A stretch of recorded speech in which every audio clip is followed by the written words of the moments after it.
మీ బాబు కూడా మూవీ తీశారు అని చెప్పి విన్నా. తీయలేదు, చేశాడు. చేశారు. ఓకే, హీరోగా చేశారు. మీకు చెప్పారా సార్ చేసేటప్పుడు? అనుకోకుండా వాడు చెప్పాను కదా, మీకు ఎలా ఆపర్చునిటీ వచ్చిందో తనకి చేశాడు. అంటే తను యాక్చువల్లీ మన అన్నపూర్ణలో విఎఫ్ఎక్స్ యానిమేషన్ చేశాడు 3 years కోర్స్. ఓకే. సో నేను ఇంకా ఆ దీనిలో ఉంటాను అనుకున్నా, బట్ సినిమాకి సంబంధించిందే కదా, దాంట్లో ఉంటాను అనుకున్నాను. సో నేను ఇక్కడ ఉండేవాడిని కదా, నేను ఎక్కువ చెన్నై అటు తిరుగుతుండేవాడిని. సో లాస్ట్ లో తెలిసింది నాకు వాడు సినిమా చేశాడని. చెప్పాడు. ఫీల్ అయ్యేది ఎవరికైనా ఆనందంగానే ఉంటుంది, కానీ ఒక చిన్న ఇది మనం ఇంత చదువు చెప్పేసి సడన్ గా మనకు తెలియకుండానే వీడు ఇలా వెళ్ళిపోయాడు. ఏంటి మనకు తెలుసు ఇండస్ట్రీ గురించి ఎలా ఉంటుంది అనేది, సక్సెస్ అయితేనే, లేకపోతే అది ఇప్పటి పిల్లలు ఏంది తొందరగా హర్ట్ అయిపోతారు. అందుకోసం చూద్దాం, వాడి భవిష్యత్తు వాడు నిర్ణయించుకున్నాడు, ఎలా ఉంటుందో చూద్దాం.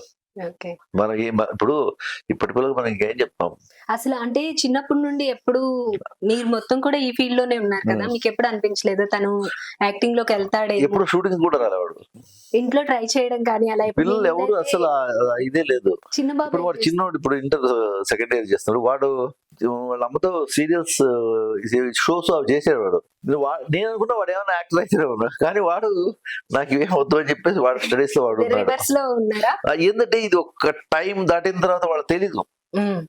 ఒక 20 years దాటి ఏమన్నా చేంజ్ కావచ్చు వాడు మూడు. అదే నా లైఫ్ లో నేను కళలో కూడా ఊహించలేదు నేను యాక్టర్ అవుతానని. నేను అయ్యాను కదా. సో జనాలు చూడాలనుకుంటే వాళ్ళ ఆశీర్వాదం ఉంటే డెఫినెట్ గా మనం ఇదవుతాం. మధుసూదన్ గారు, శృతి గారు మీ వైఫ్ కూడా చాలా మంచి యాక్ట్రెస్ కదా. సో మీ ఇద్దరిని కలిపి ఒక మూవీలో వైఫ్ అండ్ హస్బెండ్ గా తీసుకోవాలని ఏ ఆఫర్ ఇప్పటి వరకు రాలేదా? రాలేదు, వస్తే చేస్తాం. ఓకే, తప్పకుండా వస్తే మాత్రం చేస్తాను డెఫినెట్ గా. ఎందుకంటే మాకు ఎక్కువ ఉండొచ్చు, బట్ క్యారెక్టర్ పరంగా మేము చేసేటప్పుడు ఇవాళ ఆపర్చునిటీ మస్తు చేస్తాం. వాళ్ళు ఏముంది, పుట్టింది చదువు అటు కర్ణాటక ఇది. మీరు ఇప్పుడు లాంగ్వేజ్ చెప్పేటప్పుడు తెలుగులో డబ్బింగ్ వేరే వాళ్ళు చెప్పారు కదా స్టార్టింగ్ లో, సో మన లాంగ్వేజే కదా నేనే చెప్పాలి అని అనిపించలేదు అప్పుడు మీకు? అంటే నాకు కొంచెం నాజిల్ ప్రాబ్లం ఉంటుంది, డబ్బింగ్ అదే ఫ్లో లో చెప్పాల్సి వస్తుంది. ఏమైనా కొంచెం అటు ఇటు అయితే మళ్ళీ ఏంటంటే ఒక 1 hour 1.5 hour 2 hours బాగుంటుంది. దాని తర్వాత మరి ఇప్పుడు నేనే హీరో కాదు, రోజు 2 గంటలు వచ్చి చెప్తాను దానికి. సో అది నాకు మొదటి నుంచి ఆశయం చెప్పేస్తాను కాబట్టి నేను హ్యాపీగా అతనే చెప్పని అందరికి అలవాటు అయిపోయింది ఆ వాయిస్. ఇప్పుడు నేను కన్నడ కొన్ని ఇప్పుడు విక్రాంత్ రాణా, సుదీప్ గారితో చేశాను, చేశాను. సో ఇవన్నీ నేను చెప్పుకున్నాను. ఇప్పుడు నా టైటిల్ రోల్ చేస్తున్నాను కన్నడలో 2. ఒకటి నా ఒందు గొంబే కథ అని, ఒకటి నెక్స్ట్ దేశ అని, దేశ టైటిల్. సో అక్కడ ఆ విధంగా పోతుంది. కన్నడలో ఇప్పుడు తమిళ వచ్చేసి మనకు ప్రభుదేవ గారిది చేశాను. కామెడీ యాక్టర్స్ ఒక 2 అదొకటి చేశాను. బాబుతో ఒకటి చేస్తున్నాను. ఎక్కువ మూవీస్ ఉంది తమిళ కన్నడ సార్ మీరు? నేను ఎప్పుడు కౌంట్ చేయాలి, తమిళ ఎక్కువ. నేను తమిళ ఎక్కువ అంటే నేను ఎప్పుడు మనం ఎప్పుడే గానీ ఇప్పుడు ఆడ తెలుగులో చాలా చేశాను. అలా వస్తూ ఉంటాను పోతుంటాను, అది కాదు కదా మనకి, అది వేరే ఉంటుంది. మనం ప్రాంప్ట్ గా మనం చేసిన దాంట్లో అంటే నేను తమిళే చెప్తాను. నంబర్ ఆఫ్ మూవీస్ తమిళ్ దాదాపుగా 60-62 సంథింగ్ అలా వచ్చాము.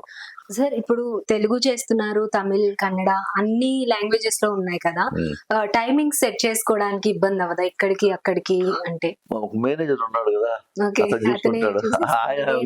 డేట్స్ అన్ని అతను చూసుకుంటాడు. సౌత్ ఇండియా అయితే మొత్తం కవర్ చేసేసారు, అందరికి వెల్ నోన్ పర్సన్ అయిపోయారు, అందరికి ఫేవరెట్ పర్సన్ కూడా అయిపోయారు. మరి బాలీవుడ్ లోకి ఎంట్రీ ఇచ్చే అవకాశం ఉందా? చూద్దాం. ఇవన్నీ మనం అనుకోకుండా నేనే కదా, అది కూడా అనుకోకుండా అవుతుంది అనిపిస్తుంది. తెలిసిన వాళ్ళు ఉన్నారు.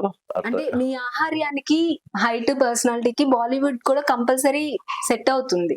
బాలీవుడ్ ఇక్కడికి వచ్చేస్తుంది, మన తెలుగు మన సౌత్ సినిమాలు చూస్తూ మనం ఇది చేస్తుంది. సో వచ్చేది డెఫినెట్ గా చేస్తాను. అప్పటికి నేను భోజ్పురి తెలుసు కదా, బీహార్ భోజ్పురి మూవీస్ అంటారు, అవి చేశాను. దాదాపు 6 movies చేశాను. ఎలా అనిపిస్తుంది సార్, మన సౌత్ కి నార్త్ కి ఏమైనా డిఫరెన్స్ ఉంది అనిపిస్తుందా? భోజ్పురి వచ్చేసి వాళ్ళు దేంతో చిన్న ఇది. సో ఆ టైంలో ఇప్పుడు కాస్త పెరుగుతుంది, ఎందుకంటే డిజిటల్ దీనివల్ల పెరుగుతుంది. కంపేరింగ్ టు మనం రెమ్యునరేషన్ అటువంటి వీటికి వచ్చేస్తే మన సౌత్ లో ఉన్నంత ఇది అక్కడ ఉండదు. సో ఓకే, అందుకే నేను ఎంతవరకు చేయాలి అంతవరకు చేసి వదిలేసాను. ఇంకా హిందీ అనేది ఇప్పుడు నెక్స్ట్ ఉండేది, హిందీలో చేయాలి అని ఒకసారి చూసి వెయిట్ చేస్తున్నాం, చేద్దాం, వస్తుంది. హోప్స్ పెట్టుకోవడం బెస్ట్. కీప్ ఆన్ హోప్ అంతే. రాదు అనే ఆలోచన అయితే రాకూడదు. కంపల్సరీ పాజిటివ్ పాజిటివ్ దీనిలో ఉంటే బాగుంటుంది.